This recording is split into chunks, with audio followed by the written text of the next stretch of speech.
All right, everyone. Now, with 2024 wrapping up, I still want to encourage you to read more books. There are definitely a lot of TV shows that are crap, to say the least, and and I mean, they're horribly produced by producers that are just wanting their paychecks or wanting their pocketbooks, and and they are not focused on quality. They're focused on quantity, and pumping out as many episodes as they can to get a fatter paycheck. That's what many of them are doing. And I've barely seen any, there's hardly any good movies anymore, and it sucks, but yet I find so many books that have gone unnoticed or just like off like or a book that you don't even think about, like Telephone by Percival Everett. And honestly, I like the book. I think it's very well done so far, and I haven't read the ending. I'm gonna read a little more tonight, but there is not enough that is being produced. It is not like the culture's not good. The new Star Wars and Disney Plus crap is terrible, and I don't know anything. I don't even know what the show Ghosts is, but it looks like garbage to me. It really does. It doesn't add up, and like some people can see ghosts and stuff, and it's like haven't we done that already? Sort of thing, you know. But if you want good stories, if you want something real original, go to your bookstore. Go read.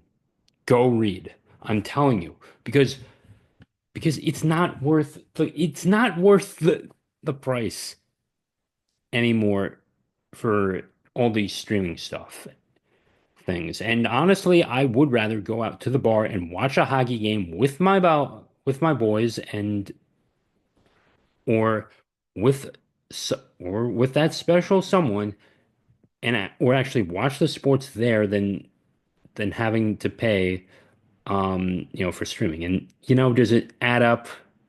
Maybe it does, but I'm not going out there every single week. Maybe once, maybe three times a month too. And that's like on the low ball for me. Four times is the max too. And I'm not a big drinker. I'm not.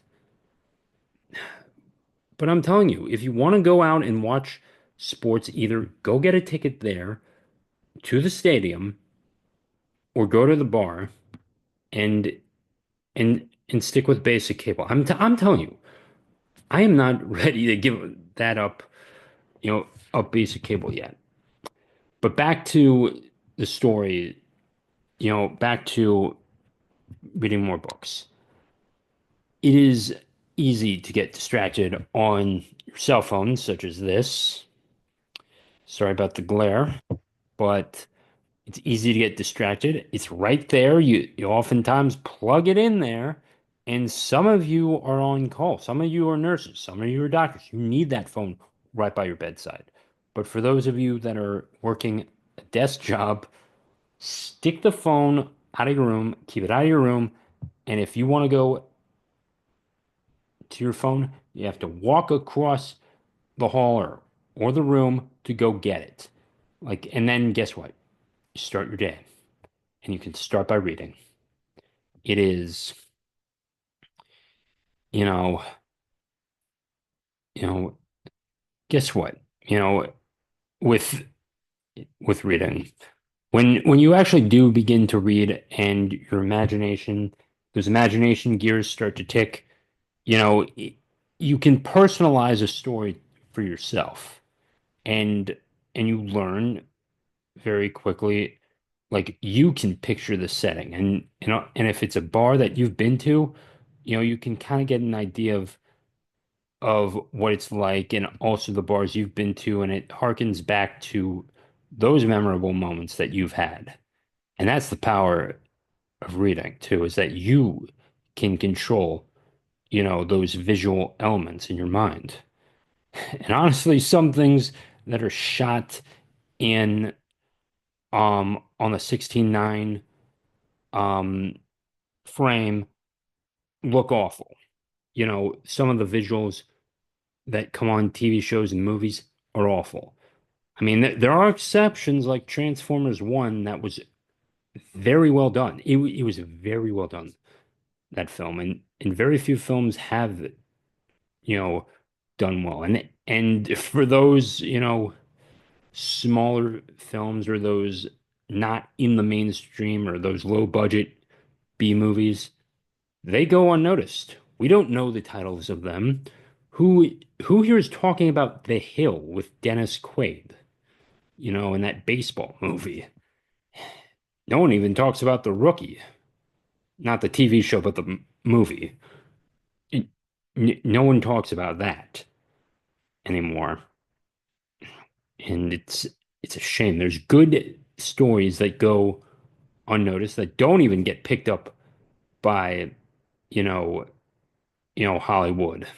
I mean, like if you were pumping out John Grisham movies or based on, movies based on the stories of John Grisham, I think like, would I go to the theater? Hell, yes, I would go to the theater more.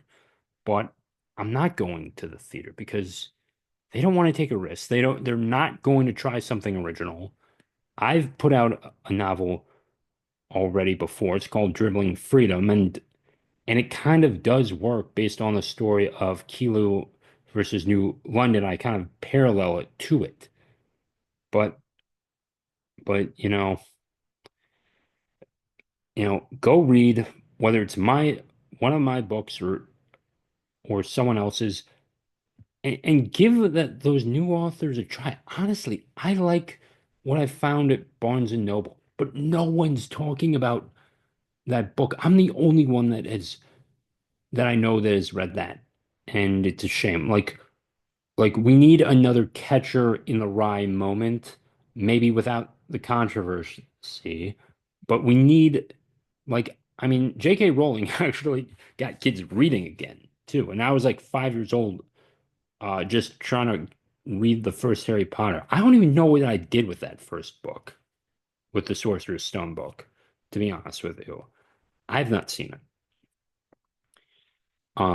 But yeah, I think that was really the last um era the of great reading, and maybe if you really want to be generous, uh, you know, it was the Atticus Finch novel, Death of a Salesman, Great Gatsby.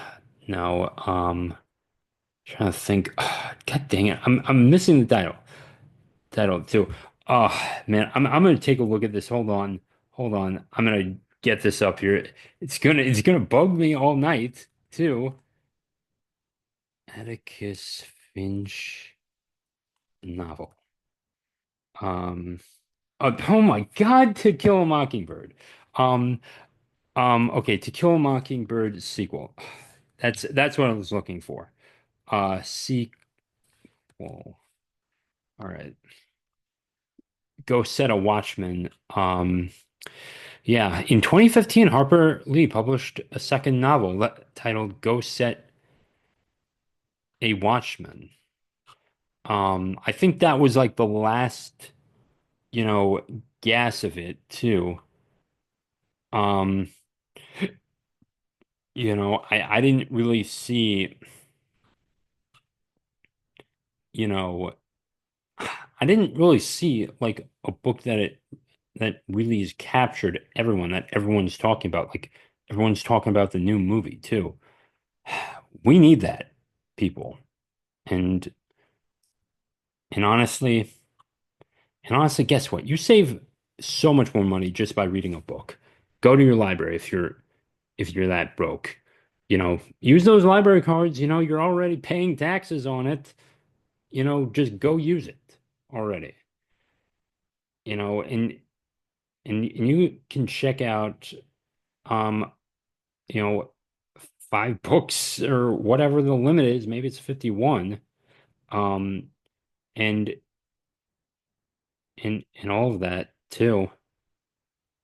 But I mean, like it's just a blessing to just go there and check it out. Go there and check out the library. Yeah, go check out some books from the library if you don't want to spend uh 20, $30 on a new book. And but honestly, I do like the bookstore too. I actually like owning my books too. But then again, if you want to just get your feet wet and into a book that you're not too sure of, yeah, then it's probably best to save the money and just go to the library and check it out. And they can help you find it if you are lost. So no excuses. Go read more for 2025. That is your goal. And with that being said, peace out.